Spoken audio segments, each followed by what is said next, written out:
Almost every year 22 lakh people అయితే 22 lakh students అయితే NEET exam రాస్తారు. సో కొందరికి ఎలా ఉండిద్ది నార్మల్‌గా ఏముంది ఎగ్జామ్ పోయింది తర్వాత మళ్ళీ రాసుకోవచ్చు అన్నట్టుగా ఉండిద్ది. కానీ కొందరికైతే నీట్ ఎగ్జామ్ లేకపోతే మన జీవితాలు మారవు. నీట్ ఎగ్జామ్ రాస్తేనే మేము డాక్టర్ అయితేనే మన ఫ్యామిలీ సిచ్యువేషన్స్‌ని మార్చుకోవచ్చు, సిచ్యువేషన్స్‌ని ఇంకా ఇంప్రూవ్ చేసుకోవచ్చు అనుకుని ఉండిద్ది.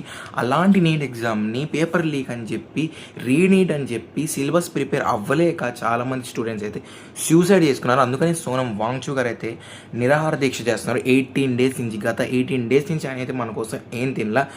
ఇండియన్ ఎడ్యుకేషన్ సిస్టమ్ని చేంజ్ చేయడానికి అయితే ఆయన మన కోసం చాలా కష్టపడుతున్నాడు.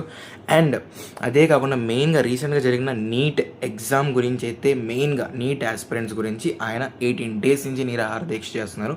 మనం చేయాల్సిన పని ఏంటంటే అసలు ఈ వీడియోని ఫుల్ షేర్ చేయండి. అండ్ ఆయన ఏ న్యూస్ అయినా బాగా ఫేడ్ అవ్వకుండా షేర్ చేస్తూనే ఉండాలి. ఎందుకంటే ఒక్కసారి కనుక ఈ న్యూస్ ఫేడ్ అయితే తర్వాత అలాంటి వాళ్ళు మళ్ళీ రారు. సోనం వాంగ్చూ గారు మా కోసం చాలా చాలా అంటే చాలా కష్టపడుతున్నారు.